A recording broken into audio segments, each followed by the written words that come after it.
नमस्कार, श्री स्वामी समर्थ.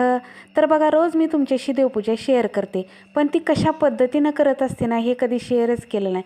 चला म्हटलं आज की छान अशी देवपूजा कशी करते मी तुमच्याशी शेअर करूया. तर बघा, ह्या सुंदर सुंदर फुलांनी आहे ना माझ्या देवघराला खूप म्हणजे खूप सौंदर्य येतं आणि माझे देवघर खूप गजबजून दिसतं. तर ह्या फुलांपासूनच माझ्या देवपूजाला सुरुवात होते. आंघोळ झाल्यानंतर जी काही घरातली साडा रांगोळी ही कामं आटपल्यानंतर मी देवपूजा करत असते. तर त्यानंतर अशी सुंदर सुंदर आपल्या बागेतली फुलं घेऊन येते.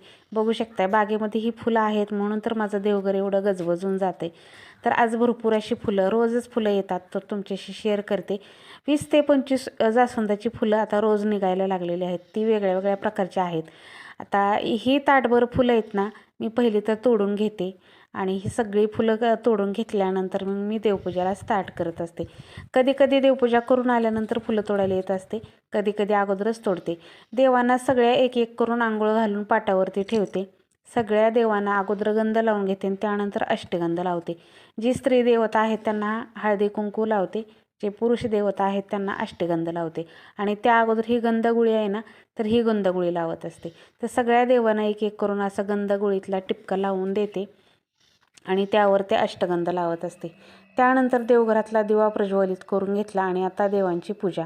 तर इकडे बघू शकताय, देवघरातला दिवा अगोदरच प्रज्वलित करून घेत असते, पण आज थोडंसं महाग झाले. आणि त्यानंतर आईसाहेबांना मळवट वगैरे भरून घेत असते. आईसाहेबांना मळवट तुम्ही बघू शकता, अगोदर मी ही गंधगुळी आहे ना ती लावून घेतली आणि त्यावर ते हळदी कुंकू लावून घेतलं. तर अशा पद्धतीने मी नेहमी आईसाहेबांना मळवट भरत असते. तुम्हाला जर फुल व्हिडिओ पाहायचा असेल तर नक्कीच मला कमेंट करून सांगा, त्यानंतर तुमच्याशी मी शेअर करेल फुल व्हिडिओसुद्धा.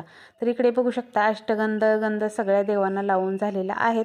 आता वेळ आलेली आहे ह्या सुंदर सुंदर फुलांना प्रत्येक देवांना एक एक फुल व्हायचं. त्या अगोदर रांगोळी काढून घेते, छान अशी सुंदर, कधी हाताने तर कधी छापाने रांगोळी काढत असते. तर आज गुरुवार होता, तर चला म्हटलं श्री स्वामी समर्थ महाराजांचा छाप टाकून देऊया. आणि त्यानंतर श्री स्वामी समर्थ महाराजांचा देवघरापुढे छान असं सुंदर छाप टाकला आणि त्यानंतर कडेने साईडने स्वस्तिक टाकलं आणि त्यावरती सुंदर असं हळदी कुंकू वाहिलं. हळदी कुंकू वाहिल्याशिवाय आपली रांगोळी पूर्ण होत नाही. तर इकडे बघू शकताय रांगोळी झाली. त्यानंतर सगळ्या देवांना फुलं वाहून घेतली. जी काय माझी पूजा अर्चा असते आणि जे श्लोक असतात हे सगळं म्हणून घेतलं आणि घंटीचा गजरसुद्धा करत असते देवपूजा झाल्यानंतर. आणि रोज गणपती बाप्पाची आरती करत असते आणि कुठला वार असेल त्या देवांची एक आरती घेत असते. तर अशी रोज असते माझी सुंदर अशी देवपूजा. तुम्हाला मी 3 मिनिटाच्या व्हिडिओमध्ये थोडक्यात दाखवत असते. कशी वाटली देवपूजा ही कमेंट करून सांगा. व्हिडिओ आवडला तर लाईक शेअर सबस्क्राईब करा. भेटूया उद्याच्या व्हिडिओमध्ये. तोपर्यंत सर्वांना श्री स्वामी समर्थ.